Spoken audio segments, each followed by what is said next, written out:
We're at Beautiful Weck. We're talking to Leah Lang-Gluscic and her lovely dog, Esther. And we're going to talk a little bit today about how we as riders influence horses' skill versus our fitness level, our stiffness level, our how balanced or unbalanced or cattywampus we are. So, Leah, I know that for you, it's kind of like self-evident that your body, not just like your skill, but your body affects how your horse can go and all that. But that's a little bit hard sometimes for a rider to hear, and also for a rider to know, is this my skill or is this like something about my body that maybe I could change? And I know you have a lot of thoughts on that. So yeah, I think, the most consistent thing that every horse I work with teaches me is that it really is all our fault. And when I say our fault, it's the collective you. Whether it's some tightness in my body I can't fix in that moment, or something that someone else has done to that horse in the past. Horses do not show up with baggage. They aren't equipped that way. They don't relate to us with crookedness or tension. That's not who they want to be or how they want to show up. So you mean that like horses are more responders? Because I think a lot of times like riders think that, okay, the horse knows how to do it, so they should just be able to do it, whether, I'm on there or not, so to speak. Yeah. As long as my instructor can ride the horse and the horse can do this, then when I get on, he should do the same thing. But then no, every moment we're either training or untraining the horse. Mm-hmm. And horses respond to pressure and the release of pressure. So if we don't come to the horse totally neutral, we've got to be able to come to the horse neutral, and not just emotionally, but with our body. Mm-hmm. Can you keep your balance without clamping? Can you keep your balance without gripping the reins? Like, are you bearing down on one side? Are you collapsed in your rib cage?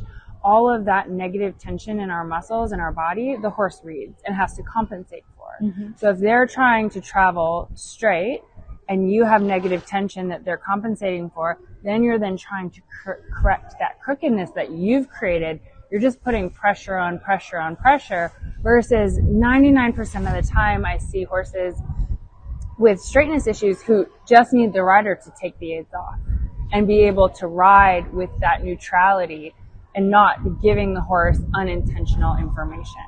So that's where our accountability for our bodies and what our bodies are saying to the horse comes in as so important. That's so awesome. So, I think for a lot of riders, that's maybe like a hard concept because, especially when you are taking lessons, you're learning the skill. And then sometimes we forget that this baggage that we come with really precludes us learning the skills. Absolutely. And the nature of how we learn to ride horses is through repetition. And we almost have to become so repetitive and anal about a habit to own it. Right. And a lot of times that intention can almost become like 63 and change time. So I know you teach a lot of lessons and a lot of clinics, and I'm sure you encounter a lot of students that have this issue. How do you help them understand that, if you say to them you're too stiff here or too crooked there, that's not a judgment, it's just a matter of fact, and it is something that they can change? Because, that could maybe feel a little...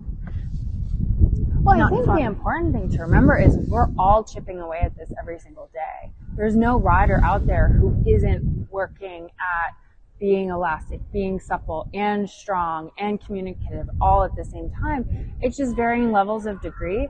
And wherever any rider is, we've all been there before. And we're all at just a different stage of that journey. And so anyone giving you that information, it should never be coming from a place of judgment, because we've already walked that path. Nice. And, I think the most exciting part of horses is the collaboration of learning. And I'm addicted to the learning.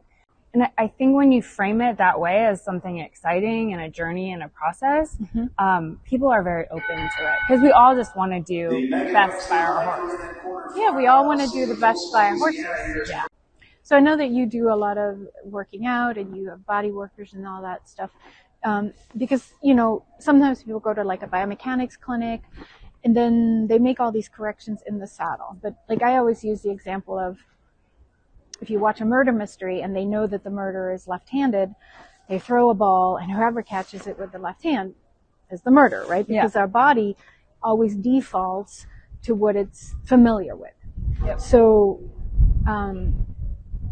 did you always know? And you learned to ride or started riding as a professional very young, so hopefully you weren't that crooked yet. But in eventing you take a lot of falls. But this difference between, yes, it's good to be corrected in the saddle versus then knowing that, okay, I've got to fix that outside of the saddle. So I actually, early in my career, because I had quite a limited budget, mostly invested in body work for my horses.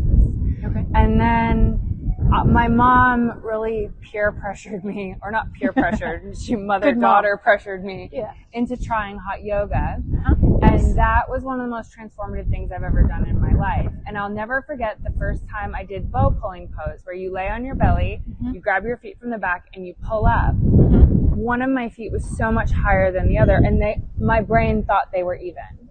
Yes, that's so awesome. Yes. And then I also had such a hard time making them straight. Like my neural pathway could not figure that out. Right. And I worked very hard. I was like, if I'm crooked like this, I'm definitely crooked in the saddle.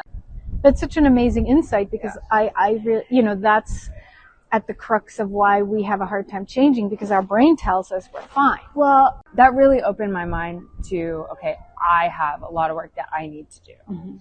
And I worked on that in yoga. I started getting some massage work done, some body work done, and that helped me tremendously. And you can feel the difference in your horses. And funny enough, the more I did that, the less I found body work benefiting my horses, because they didn't need it as much. That's awesome. So, because we all want to make our horses feel good, and it's wonderful to go to a spa day, but there's a difference, obviously, same for us, if we go for a massage because it feels good, or we really need it because we have some issue. Yeah. And so, you got to go to someone who's doing real physio, who understands a body being used for sport. Right. And even better if it's someone who understands equestrian sport.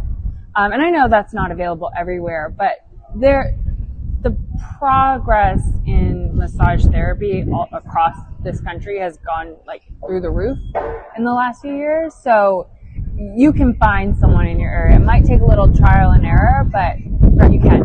But that's not going to do anything if you aren't doing something to build up the muscle and the fitness. Because movement happens in the brain. Absolutely. So, and you need the physical strength and the symmetry in your body, and stuff like Pilates on a reformer, hot yoga, just go out for a run. Anything to get you fitter and stronger and more symmetrical in your body is going to make a tremendous difference. Your horse is going to thank you. Oh yeah. Awesome.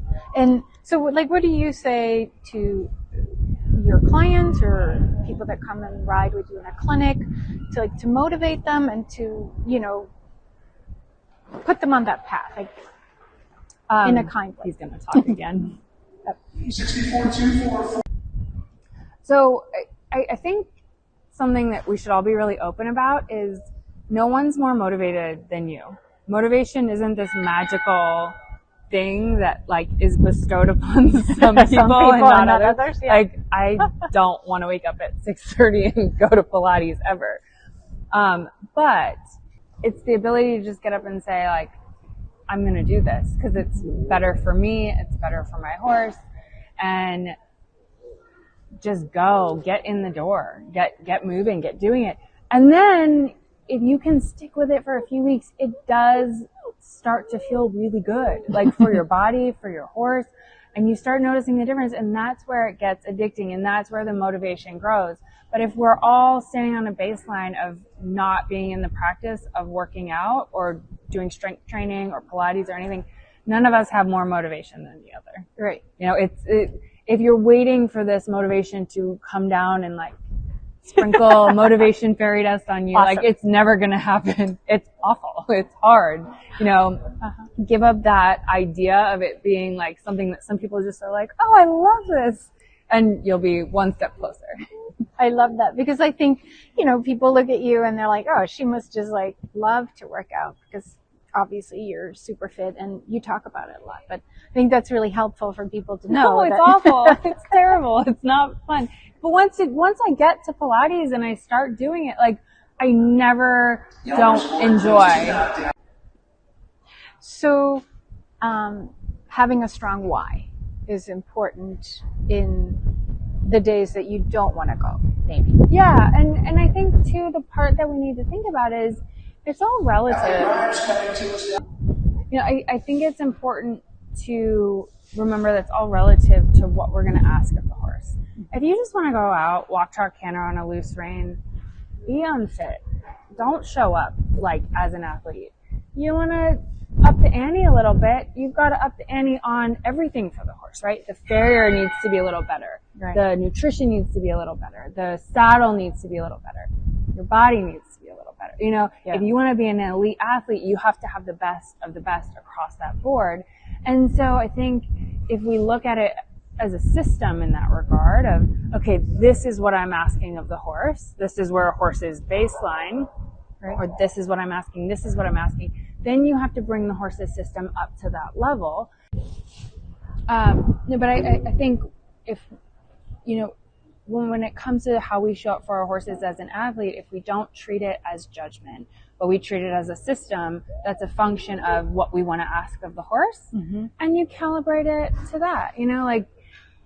If you want to go beginner novice for the rest of your life, you could probably do it with an okay farrier, okay hay, okay grain, and the horse will be perfectly happy and it'll be fair to the horse. If you want to go prelim, you probably need to be a lot fitter. Right. You definitely need a better farrier, a better system, a better coach, more lessons. Right. You want to go advanced, you need the best coach, you need the best lessons, you need the best farrier, the best sports medicine vet, and you need the best version of your body. I think that's really wonderful for riders to hear because I think, everyone judges themselves really harshly and everybody wants to, do the best by their horse. And then, we are taught to be hard like that. There's a beautiful way to be able to say, I can get better if I just make the effort to get better. And, there's so many, side benefits too. The stronger and more confident we are in our body and our balance, the more regulated we are in our nervous system and the less we affect the horse's nervous system. And then we have better training and more solid communication and we have a more confident, well-adjusted animal that can perform better. And then all of a sudden the better ribbons start showing up and a sounder horse shows up and you have less incidence of ulcers. And I had one client who always had to have her horse on 1 million ulcer meds when he was with her competing, and I had him with me for a few months and we really didn't do anything and he was fat and happy and so that's all energy, and so much of our energy on the horse is related to how confident we feel in our bodies. Absolutely. Yeah, that's beautiful. That's a beautiful thing to end on for us. So if you had to give riders one thing that they could take away or, think about when they ride, next time I think, my horse can't bend, to go with curiosity, is it me or something like that? I think in your riding, anytime you lose elasticity in your body, you're going down the wrong path. So if you feel yourself bracing, if you feel negative tension, take a step back and reassess what's going on. Take off the aids. Go back with only one aid. Try no aids. See what the horse does if you loop the rein, if you just allow them to go forward. But if that elasticity is eluding you, you're not going to accomplish anything worthwhile for your horse. No good thing comes out of tension. No. Or negative tension. Yes, exactly. Right. So, if you take that and you live in that mindset and you couple that with, I am the problem, my horse is not the problem, that's it. That's the whole game and the rest is just skill. And then the other part of that is come to the horse with a body that feels good and is, doing the best to compensate for injuries and all that, so that you can embody those two philosophies, not just mentally, but physically for your horse. That's awesome. Wow. Thank you so much. Yeah, you're welcome. You're so inspiring.